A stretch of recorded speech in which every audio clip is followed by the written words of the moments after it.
So I'll introduce our next panel. It will be a conversation between Cornell DeWitt, Henri Vergon,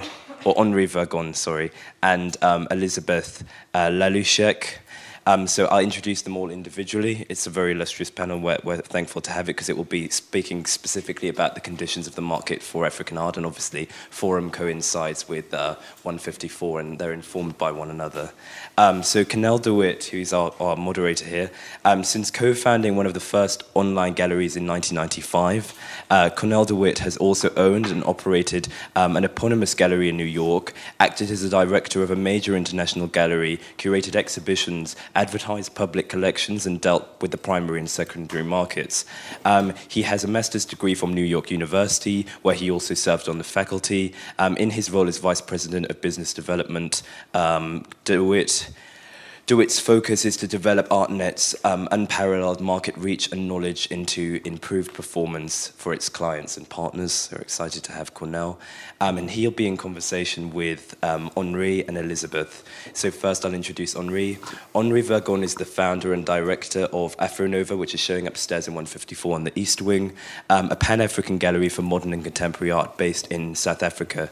The gallery space is located in Parkhurst, Johannesburg, a suburb that contributes to the cosmopolitan landscape of the city.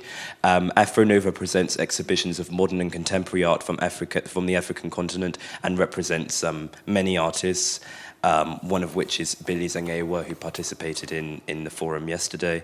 Afronova also develops a network of international residencies and facilitates for the participation of artists in major cultural events. So that's quite important work that Henri's doing. And then Elisabeth Lalouschek was born in Vienna. She studied at the Royal College of Art here in London, and between 1983 and 1997, she had studios in London, Paris, Vienna, and Mexico, and exhibited extensively in the UK. She is currently the artistic director of October Gallery. Her artistic practice encompasses abstract painting, which are vibrant and poetic statements. She's won numerous awards as an artist, including the David Murray Landscape Award and the Austin State Scholarship. So I'm very pleased to invite this illustrious panel to do this conversation here at 154, and also if you have questions at the end, obviously there will be time. So thanks so much. Thank you. Thank you for that, for the introduction. When I was approached by the 154 Fair to moderate this conversation, I immediately jumped at the opportunity when I was in London this time last year for Frieze Week. This was what I felt to myself was a new discovery. It was the first year for 154, and I had it was a revelation, and I loved being here, and I loved seeing the galleries. Unfortunately, Henri was not here last year, but of course visited October Gallery as well. And so when they invited me to moderate this panel, I jumped at the opportunity, and I'm excited to be here. So what I wanted to start out with is just setting a little bit of the framework here, which is that there's a lot of different aspects of contemporary African art that we can discuss. And what I'd like to do is first maybe mention briefly what I don't want to discuss, which is how we view contemporary African art through the prism of the West. I think that's something that is that coming from a market perspective, and with the point of the conversation being a market conversation, I think that discussion is something better suited to an academic discussion or a curatorial discussion. And the time frame too. Yeah, exactly. And we'd need a week-long conference to cover it, I think. So that being said, I think that the reality of the matter is, though, that we can't talk about even the market for contemporary African art without discussing how we view that market through the prism of the West and the contemporary market, the larger contemporary market as it exists today, and in particular, we have seen over the last 20 or 30 years, even perhaps even starting with Robert Hughes digging into Aboriginal art, we've seen this march of exploration I would hesitate to use the term discovery because it's a little bit of a colonialistic baggage dragging along there. There's a couple of different aspects of that, though, that I would like to talk about. One is that there's two different impetuses to this discovery or not discovery, but the exploration of new markets. One is, of course, a perhaps more noble aspect of it, which is this interest in multiculturalism, the realization in the West that there are cultures outside of our own culture, and then, of course, the second aspect of it, which is perhaps less noble, which is an increasingly ravenous market-driven appetite for new material and new markets. So the first question that I think we have to discuss here is who's driving this bus? You know, what do you feel is driving this interest in contemporary African art? How much of it is a groundswell coming from a more organic place, and how much of it is being driven by a Western interest in finding new markets, be it a more noble cause or a less noble cause? Elizabeth? Okay, so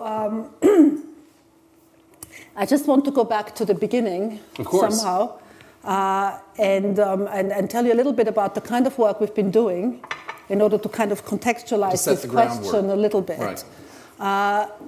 We opened in '79 as a gallery to really show contemporary artists from all around the world, and this was something that wasn't done at all in the late 70s, neither in the 80s.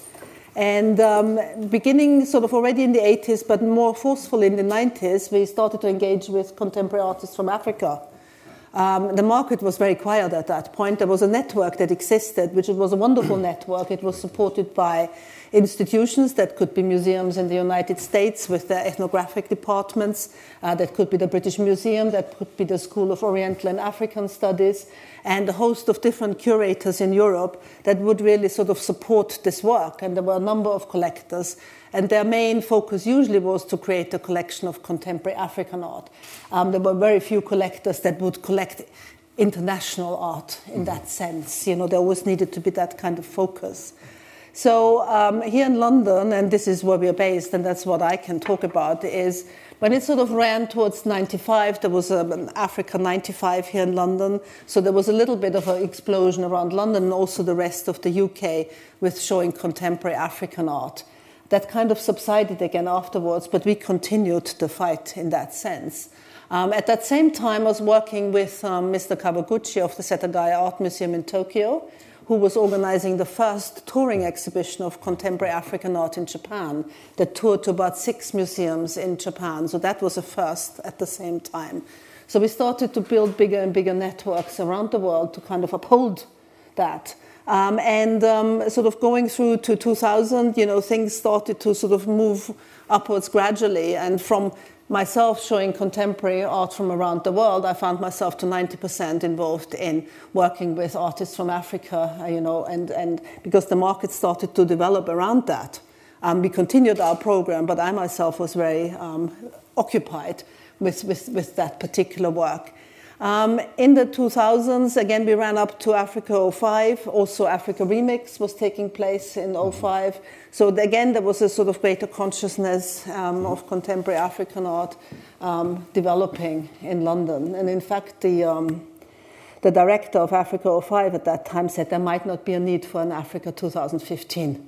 And we are very near to find out whether that will be or not. What do you think why do you think that he said that? Do you think this is because there was no longer the need to promote it, or was it because it was going to be a splash and then disappear again? No. He thought maybe that it would become sort of part of the sort of the general stream. Okay, so you thought it would be just integrated into artistic, to become more, right. You know, so that wouldn't be the necessity necessarily. Right, it would be referred to as contemporary art simply rather than contemporary African art. So, you know, that he said that in 2003, we sort of had regular meetings at the British Museum, but I was very curious as to how this would develop and how that would look like in 2015, and that would be a very interesting question. We've got another year to figure that out.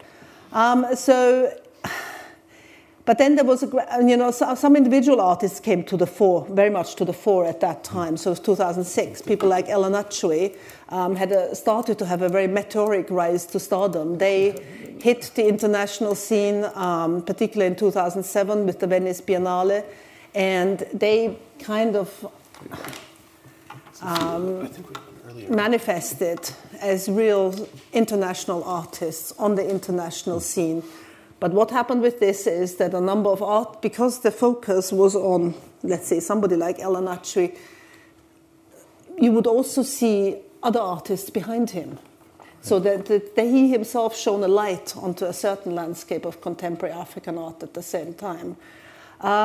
So the interest was rising. I know in 2008 we had many people running into the gallery wishing to buy contemporary African art until the market crashed.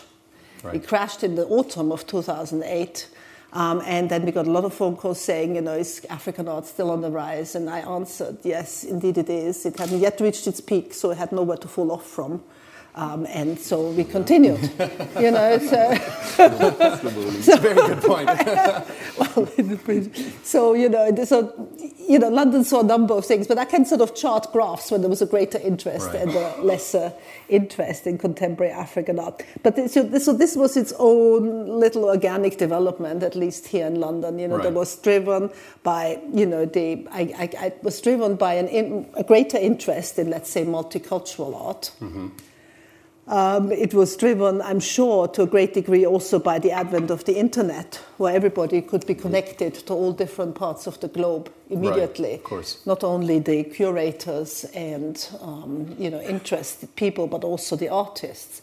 So you had a sort of much more World Wide Web in a sense of things happening. So you've seen this as a very organic growth in the market, over the course of your 30 years of involvement with, 35 years now of involvement with October Gallery.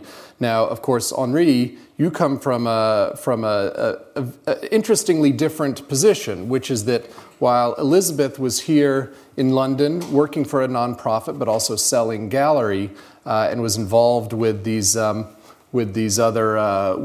exhibitions, at the Biennale and the Africa in the one in 2005.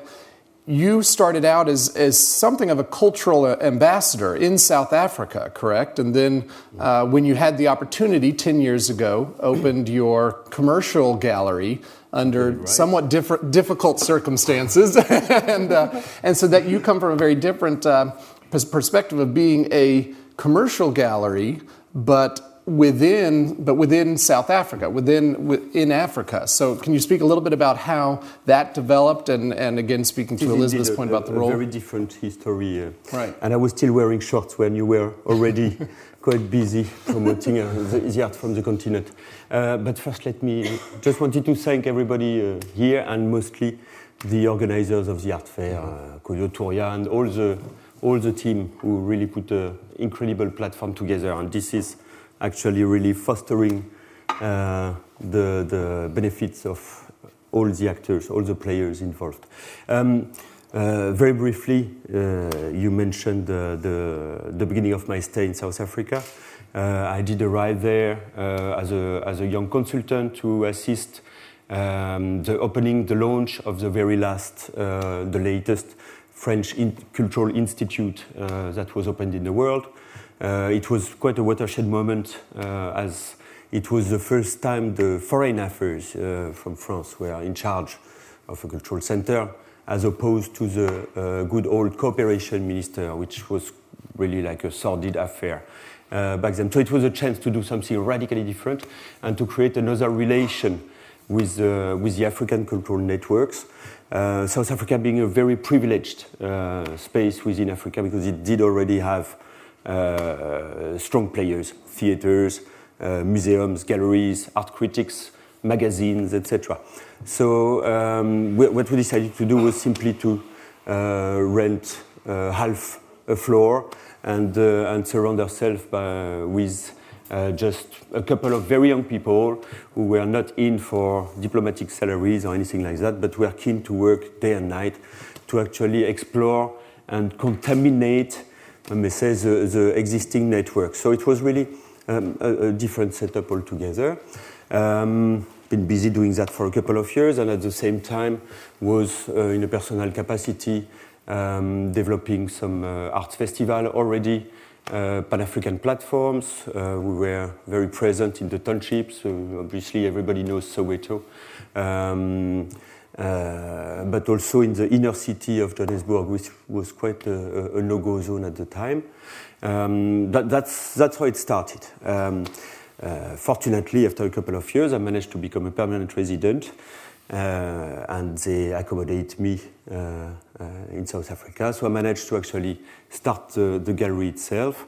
Also, in 95, correct? In 95, I arrived there. I started the gallery in 2005. We're already active under other names in order to produce some public art and more institutional installation in museums that at the time were actually empty and totally available. It was like a big playground, if you'd like, so you could totally let your imagination go wild, etc. So for you, what has really driven the ability for you to be in business for 10 years? Is it the local market? What is internet, art fairs? How has that all been a part of it? I was a Johnny-come-lately. Some people did it before me. They opened the doors very seriously. Obviously, Elisabeth was instrumental in this.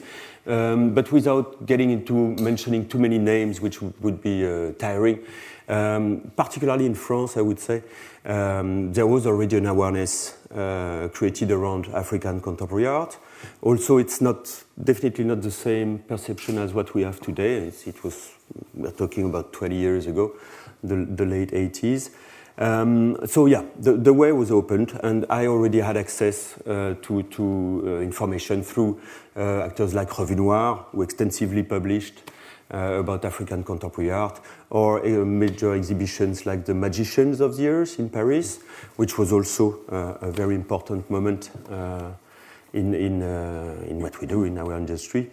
So that started, but that was on a non-commercial point. That came a bit later. So it was quite a big risk at the beginning to get into that venture, and particularly in South Africa, which, as you know, was totally closed and isolated from the rest of the continent and the rest of the world, not even to mention the reputation that the country had. So let me ask you a question related to that. To put a finer point on it, South Africa has been probably the most established market for contemporary art in Africa. And so as Johannesburg has tried to position itself in a post-apartheid era, what role has that positioning played in the ability to grow the market and to reach out beyond the borders of South Africa? What role does the market play in that? I mentioned in previous conversations, the stakes were double. The stakes was to first reopen the rest of the world to South African-based artists, but also to create a new link, to re-anchor South Africa to the rest of the continent and the world. Obviously, when the first election came, there was a big hype around South Africa, which definitely helped. There were South African kind of seasons and festivals around, and it created a big pathway for us to work. But the risk was actually to just have some kind of a temporary hype, like we're going to talk, like it happened with other markets, like the Chinese contemporary art market or the Indian contemporary art market. So what was very important to us, and I think we had fantastic understanding with players who were in other countries, was to actually work on consolidating the foundation that the forefathers, if I may say, had started to lay down. That was a priority, not to rush into the speculative market or try to overdo the career of the artist too fast, etc. But to work progressively in order to really assess and consolidate a base that later would give us the chance to really grow the market internationally. So it was a great opportunity. So Elisabeth, from your perspective, again, kind of a very interesting perspective, I think, because you're outside of Africa, but you also have and you're also a nonprofit, and so certainly October's role is as a nonprofit institution is more, I'm sure there are many people in the art world who would believe that it's more pure than a market-driven perspective. But what would you say, from your perspective, is really driving the West's interest in contemporary African art right now? Is there some sort of a colonial aspect to it, or is it more of a market-driven, or is it multiculturalism? What would you say is kind of the defining aspect of it, if you can? Well, I think there are several things happening at once. I think one, there is a recognition that there exists something outside the West that's interesting, to engage with, and that's very much on the sort of multicultural level. But from the market, of course, as soon, there was an organic development, which organic developments were always quite fragile. You can't interfere with, something that grows and presume that it's going to grow the same way again. So I think what's happening now is because a lot of publicity, bigger institutions have engaged, with contemporary African art, such as Tate Modern, etc., etc. There has been a realization that that it's an interesting market to join. That there's potentially opportunity there, basically. Opportunity, that you could sell works, right. That you could actually, sell works, make money with it. That some artists from Africa have now reached, very high points. Right. So, there is that kind of thing that, there are a number of people probably joining that see the opportunity to, on the financial level. Right. So there's the opportunity. So it's a little bit of both. I think it's a little bit of both that's happening. Yeah. I think, it's still in the stage of development, so it's hard always to exactly tell you what landscape we're in at this point in time as we're riding through the landscape as it develops. Right. But I think there are several things happening at once, which is interesting, which gives but also perhaps a alarming as well, because you want to protect the market. And certainly you want to protect the artists and the community and that sort of thing. There is a certain question I have in my mind, whether, you don't want to grow too fast because you don't want to crash it. Right. So I think that's a good place to get into. Did you want to? I'm sorry. Did you want to add something to that? To join what you were saying, that it's a fascinating time because it's still very early days. It's an emerging market being just formalized, etc. But we find ourselves in a very changing time with new generations of artists, new generation of galleries, institutions, etc. Where you've got some gatekeepers who are actually trying to keep things, like they were in the good old times, in the 80s. So there is already all that complexity that you can find in maybe the more like European market, etc., which is already a multi-layered industry. Now, I think now is a good time to start making some comparisons. We talked quite a bit earlier this week when we met up about the comparisons to the market for contemporary Chinese art as it emerged 15 years or so ago, and combining that with seeing. It seems you can't open a newspaper these days without reading an article about the amount of speculative activity in the contemporary art market in general. And so, what do you feel is, and this is going to hopefully or potentially be a different answer from each of you. What do you feel the role of your institutions are in managing that expectations? On the one hand, you want the commercial attention, you want the larger attention, you want success for your artists and success for your galleries, but at the same time, you have to protect the artistic community, protect your artists' creativity. How do you see each of your roles in that? Elisabeth, do you want to start? You know, we always work very closely with the artists. I think that's the most important element, because without the artist, you would not have a work of art. So we establish extremely close relationships. We work on furthering their careers, placing different exhibitions in the world in different institutions, enabling them to create works of art and really help them make their dreams come true in whatever way possible, so that we can also profit from it. Because coming to this field as an artist, I need to have that interaction with the work of art. I need to have this electrifying moment when I see a work of art to be sure that it's something that we want to engage with. So I come very much from this side. Yes, indeed, of course you get strands, of occurrence, where artists are then sort of swept into the question as to whether they should, reproduce works. Or produce a similar type of works because they're saleable. That process. We kind of trying to steer away from that, and I think most of our artists also not particularly interested in that, because as we hope to engage with artists, in the sense that I would call to artists to whom the main purpose of a work is art is really to make to manifest the human spirit. There's a search of meaning. So yes, the market happens around it. But in essence, we also want to protect this, which is really crucial. So, you operate on many different levels. Of course, we go to different art fairs. We go to art fairs in the Middle East. We could go to Johannesburg. We went to the Armory in New York this year, etc., etc. So you expand the market for the artists in that sense. But, you also then engage new audiences. Yeah.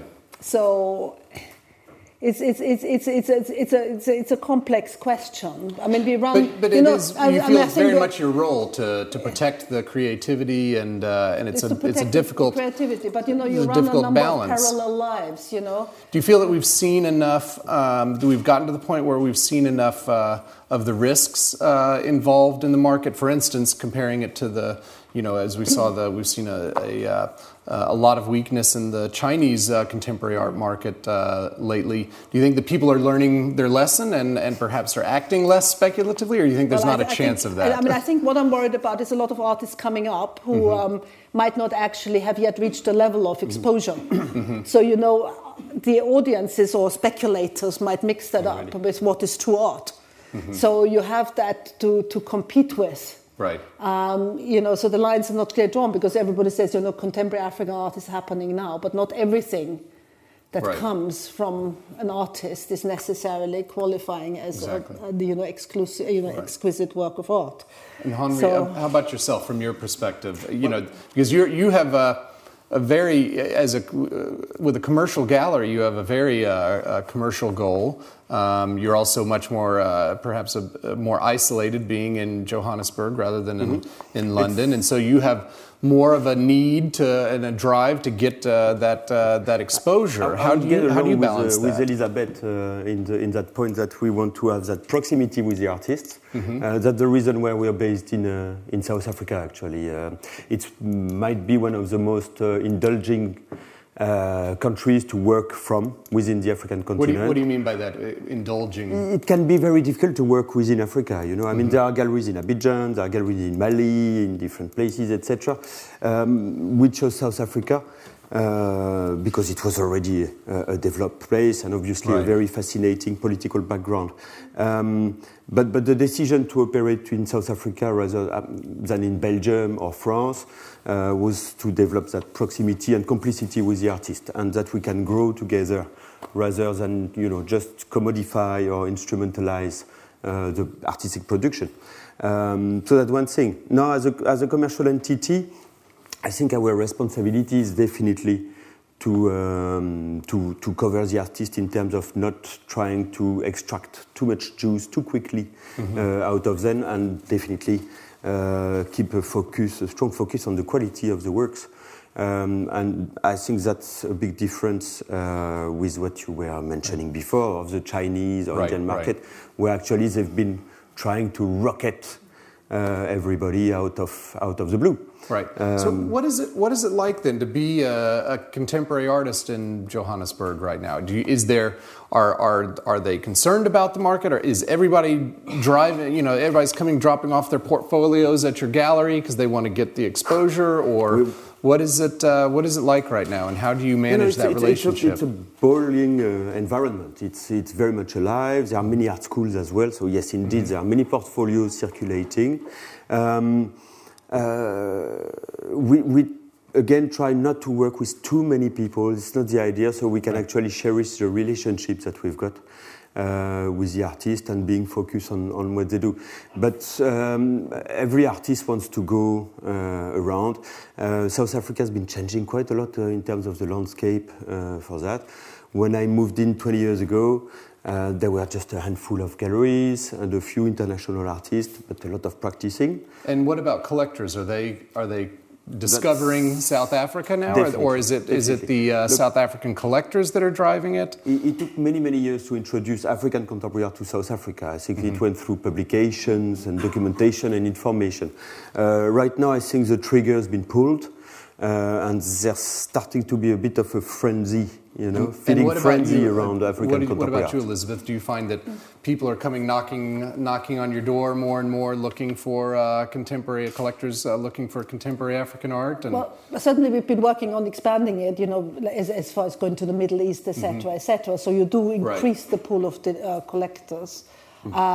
Yes, indeed, of course, it has developed over time. You cannot really compare the beginning of the 90s with now. Right, have a huge increase of, interested, collectors or potential collectors. And so what do you tell a collector that comes in the door now, looking for contemporary African art? You tell them, they've got their credit card out, and do you just kind of let them have at it? Do you issue words of caution, or how do you manage that? A lot of people come to us, who already have some background knowledge. Okay. They might have an interest in a particular artist. So we go through all their oeuvre with them. We show them the works. We go through their career. We look at their sort of whole, the whole context. Indeed, yes, there are people coming in also, who want to collect contemporary African art, and what I do is I present them with the various, possibilities. We give them a little bit of background history. And you do educational programming as well. We do educational programs. I mean, I think we run a complex organization. Yes, we are a registered charity, but we also have a trading arm. So we do sell artist work, and some of our artists have done very well, and they are able to sustain themselves from that, etc. So, I think you have to see that. At the same time, within our organization, we do run a big education program. For that could be school children, that could be community groups. Different aspects, universities, etc., etc. Do you feel just to kind of connect, for many years, it was just so wonderful to get children connected to representatives of their culture. If an artist is here, let's say they come from West Africa, and of course, inner city schools, have a lot of West African children of origin. So, it was wonderful to connect, to have artists work with them, to create works of art, etc. So, but that's another aspect, that's quite remote from the sort of market. Right. And so but there's got to be a lot of synergy between the commercial institutions and the non-commercial. We were speaking on Friday about how in South Africa, cultural tourism has been largely ignored. What role do you think that could play in making this more of an organic growth in the market, or just fueling the fire? Do you see a role in that? Why do you think that there hasn't been this cultural tourism as much in South Africa, the way you see it in Bilbao and here in London for that matter? Again, things are changing, but it's one of the things that drives us happy is that there's no dichotomy between the institutional and the private. In a way, we climb on each other's shoulder. To see further. We can't start fighting like they do in France. Between national museums and galleries, they hate each other, and there's a huge barrier in the middle. We've been spared that kind of waste of time and useless wars. So it's a pleasure to, at the same time, again, being a commercial entity, to be able to have a non-commercial impact as well, and be part of the intellectual debate and artistic debate in what's happening. So it's been a very cooperative role. Yes, absolutely. Yeah. And I have to say that in South Africa as well, collectors, important collectors, again, we won't mention too many names, but have been really instrumental in the global perception of awareness of contemporary art. People like Dick and Toven, the owner of Spear, etc., have been assembling major collection and also dispensing it towards the public. So they don't keep it in a vault; they actually make it a public thing. And they obviously came to the rescue of the museums, which had no budget to operate whatsoever. And they allow them to stay alive and again, blossom in a way.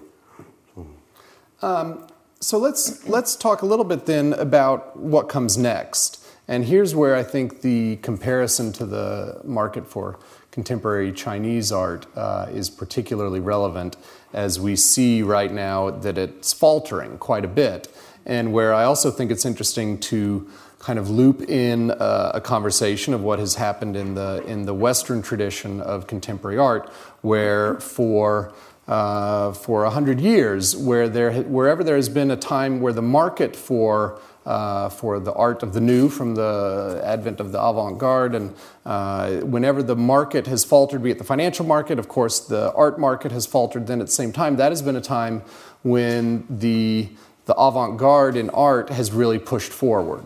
Because, and I think it's largely because there's been this sense among artists where they're like, well, I'm not going to be able to sell any of this anyway, so I'm just going to make whatever I want. And it's always been a very fertile time for artists when there is no market for their art.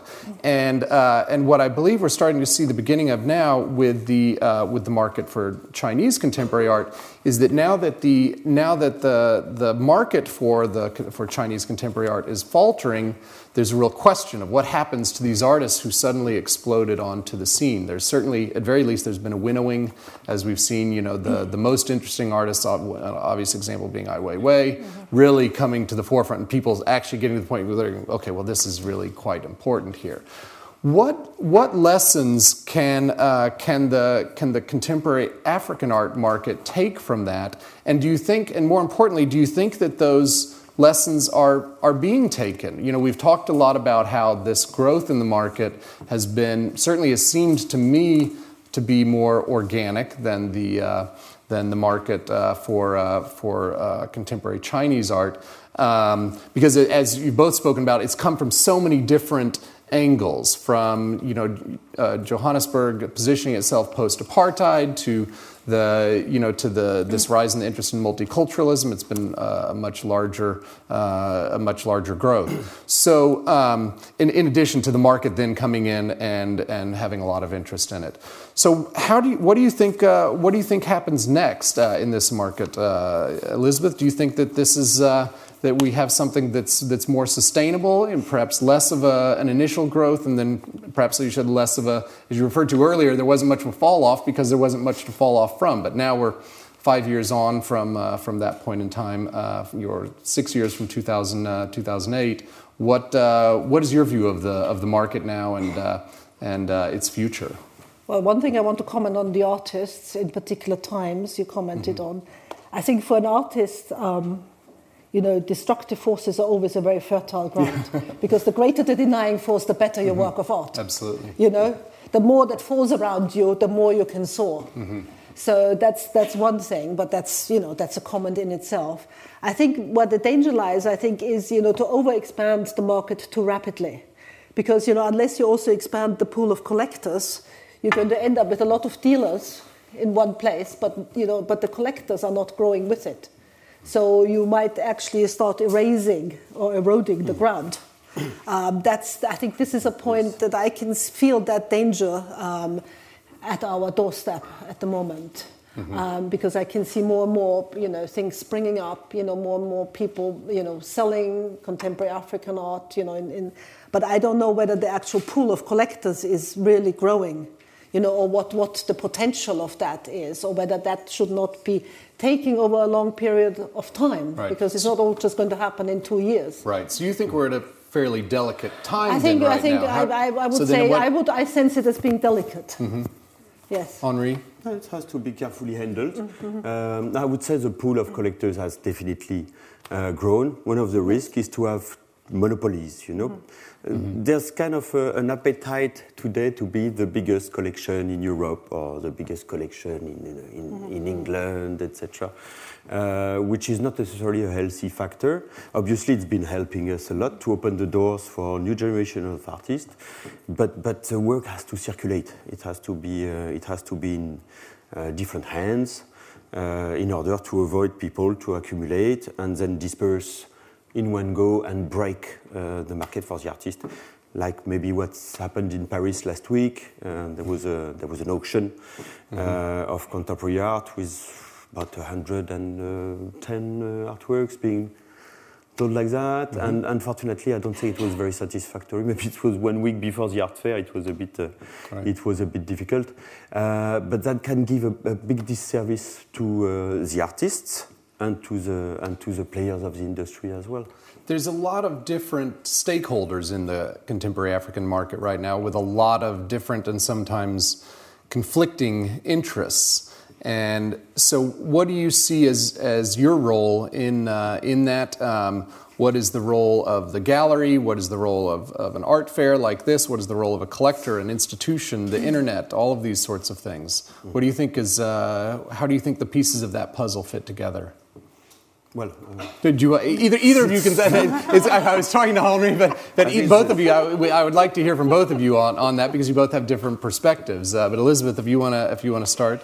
Oh God, I usually give puzzles to my son. Okay, fair enough. Okay, so I think we've gone into the role of the gallery. So I think we've already covered that ground, with furthering and nurturing artists, etc.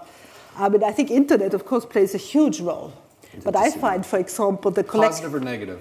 Well, in a sense, very positive, because you'll obviously be able to reach everybody at once all the time. But negative also because there's a huge amount of information that it's almost humanly impossible by now to digest. So I think we are at the point of, just checking that out, because. But I think the collectors we have, they like to engage with the work of art on the actual physical level. So I find that we don't actually sell over the internet. Okay. We occasionally maybe a print. We have put our works on the different websites, that all exist. But usually, even we do get approached by the collectors, but in the end, they will have to see the work before they buy it. So it ultimately comes down to that personal connection. Unless you're talking about photographs or prints. Take their hand and hold it through the whole process. Yeah. And I think it's a matter of trust. Since I have a substantial experience accumulated as opposed to this over guy time, here, Johnny come lately, as I think he said himself. They will take your opinion and your knowledge and just integrate it into theirs. But do you feel, though, that's a little bit easy for you to say, though, being here in London, which you and I can argue later whether it or New York is the center of the art market. But Henri, you're in Johannesburg. What role have art fairs and the internet played in? Compared to London, I suppose we have to rough it up a little bit sometimes. But again, it's a small industry, it's a small community, so I know when my clients come to Johannesburg, I don't try to keep them, under my elbow.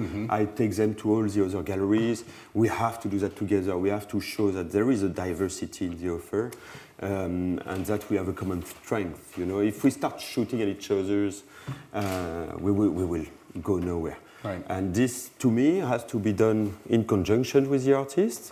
And therefore, the internet is very convenient as well. Artists are taking their career into their own hands as well, so it's dictating new rules to the other players. You have to behave much better and actually deliver the goods. I believe there is a level of exigence from the artist, of expectation, which is much, much higher than a couple of years ago. Not even to mention an increasing understanding of what the business is, You're saying like the level of professionalism, the expectation of a level of professionalism is much higher now than it was even just a few years ago. It also helps erasing some kind of abuse that the artists have been subjected to for quite some time. And that's the responsibility there is very much on the part of the gallery then, correct? Indeed. Yeah.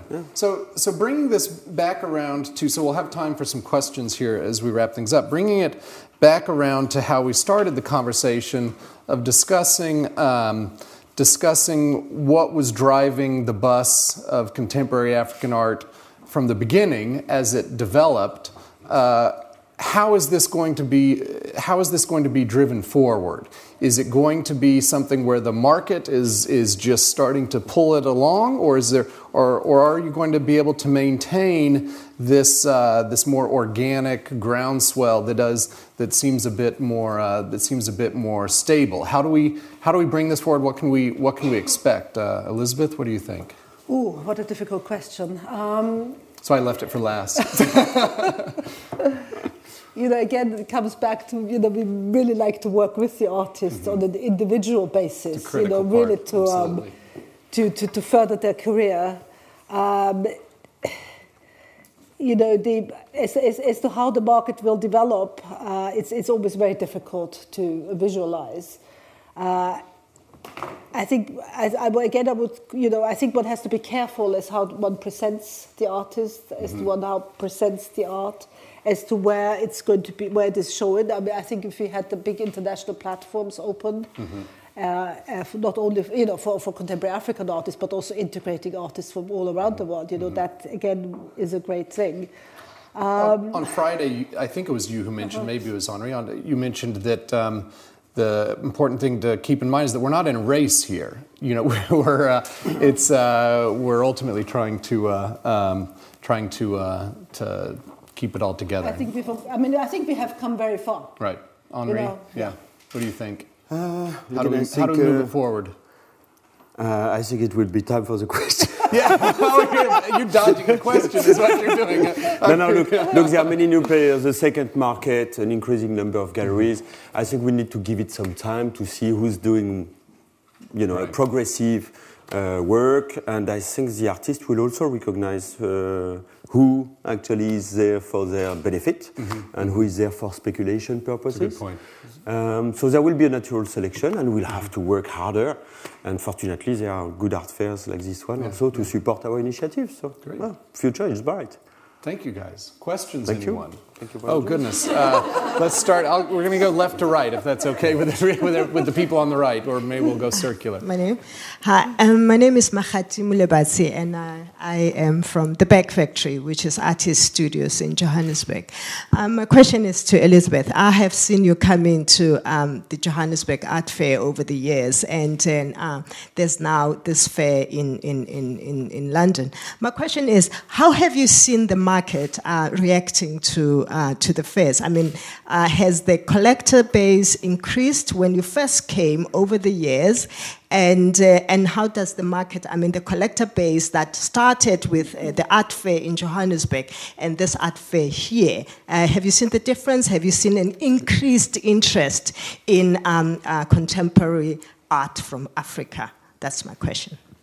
Okay. The difference in the collector base between Johannesburg and 154 here, right? Okay. At the beginning, there were few buyers or few collectors when you first came, and has that increased? Has that increased? And then has this fair made a difference in terms of the people being interested in art? Yes. Okay, we went to about 5 fairs in Johannesburg, starting in 2008. And I think the first fair in Johannesburg, because it was the first, drew collectors, I think, from all around the world, and of course, including the South African market. So that was very vibrant and buzzing at that time. The second fair, of course, the international audience I found dropping off a little bit, and focusing more on the sort of local collectors. We had to, eventually we had to make our books, and we didn't make enough money. We didn't go there in 2000, I don't know what it was, 2012 maybe. The first fair here in 154, I think, was very interesting because it actually did bring a lot of very high caliber people. New collectors. So people seriously interested. Maybe they were engaging in international art. Institutions from abroad, collectors, gallerists from New York. Different kind of people. So I think that in that sense, it broadened the market very much. Again, you have the second time round. People have seen it, and that's always you always have to push harder the second time round. But still, the first day brought a lot of interesting people. Big growth. But it did. I was very very pleasantly surprised with the first one. Of the caliber of people who would come, particularly the first day, and the broadness, the broad spectrum, and maybe potentially the crossover with Frieze, of course, the art world descending. So. I think, yes, that was a very positive experience, yeah. Next. Right here in the front, black jacket. Okay, I'm going to locate my question also kind of in South Africa, and it kind of links on to yours. In that, what kind of influence is MoCA going to have on the market once it opens? Because that's kind of, the biggest collection that's going to be in, and it's going to be located in Africa. So what kind of influence do you think that'll have? Do you want to respond to that, Henri? Well, we are obviously everybody in South Africa is holding their breath. It is a major investment that's been done. It's not the first one, though. This one is widely publicized. I would say that's the biggest difference. But now you're talking about someone coming from outside of South Africa, reinvesting, even if the advisors are originally from South Africa. I'm not sure it's going to have such a huge impact on the market itself in South Africa as I think the curators or the advisors working on the museum, on the preconception of the museum, are actually only speaking to a handful of galleries.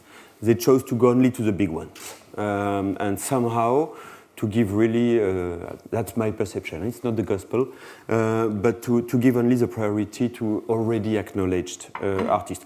But there will be rooms for more experimental things, and the good point is that there will be different disciplines represented. It's not going to be only photography or painting. So it sounds to me like you're a little skeptical of this having Absolutely a huge impact on the market. I'm extremely happy about the opening of the museum, and I think worldwide it's going to be an excellent publicity for all of us, whether we're based in London or in Johannesburg or in Cape Town. Okay. I'm just curious to see what's going to be, on display. Obviously, the quality of the work will most probably be excellent. My wish is that they will open the doors to not necessarily other galleries, but to what other people have to offer. Great. And I'm sorry, to come back to the previous question from Mahati, I wouldn't compare the Joburg FNB, Joburg Art Fair with 154. I think the groundwork's not been covered the same way. I was here as an observer last year, not as a participant. The groundwork hasn't been covered? All the grounds, for that matter. The fact that in a couple of days here, the level of sales is very satisfactory, but most importantly, there is a level of connections that is unparalleled. And I've attended many other art fairs in the world. I'm not trying to butter you up, but it's a serious challenge to the other ones. It's an amazing platform, and it's rare to find such at the same time quality, professionalism, and conviviality. So that's just what I wanted to say. Compared to this, is that Joburg is still very local. Here we have access, we can tap to the world. Great. Next. In the back there, with the glasses, right there.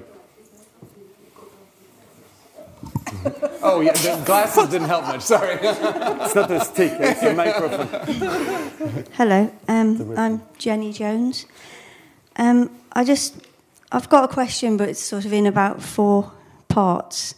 Can we maybe do just maybe cover the first part? It's really quick. It's really quick, okay. So you said that we can't talk about the market apart from viewing it through the West.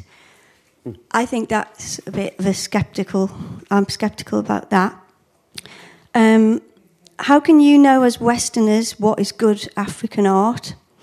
Have you tried to view the art through African eyes? And do you believe it's important to share the power of conferring meaning by using African curators?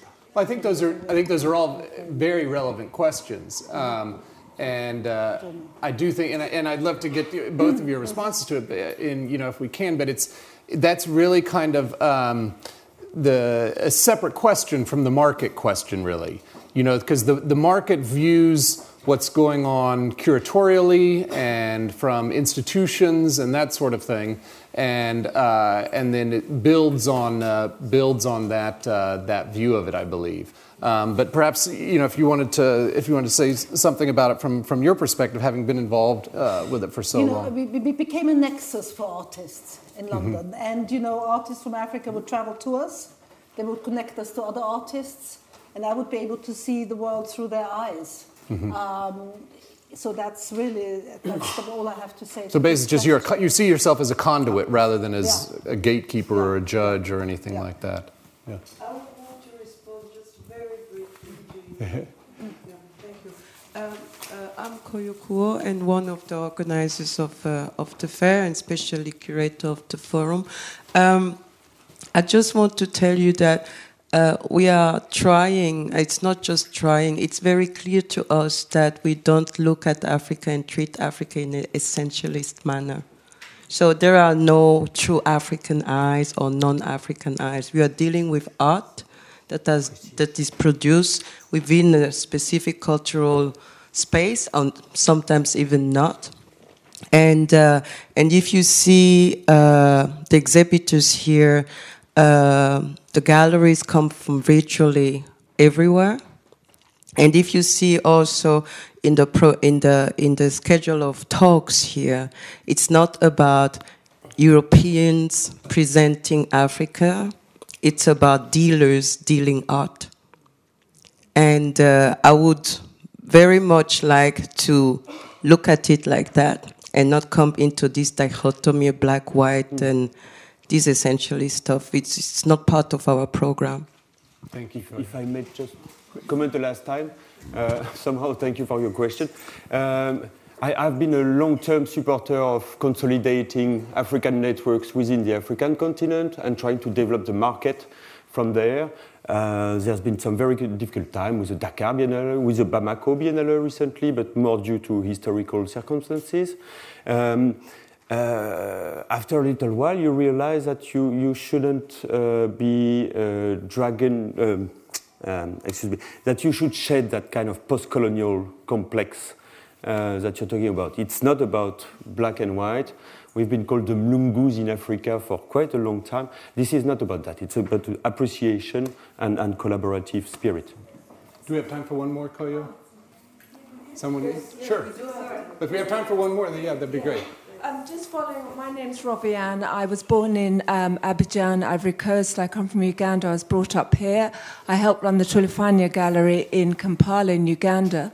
And I was at USA and did History of Art. So just to give you, and I was very naive coming to this fair, but then very depressed because it looks like the Black Art Freeze. It looks like a post-colonial capitalist project. And there are only 3 black art dealers when I came on Friday. And I just hope maybe in 15 years there'll be more black art dealers, curators, collectors. And I think the structure of collecting and curatorial and art fairs, the structures of this is underpinned by a colonial West, the drivers and structures. So unless we come up with an alternative, Africa will be owned by the West.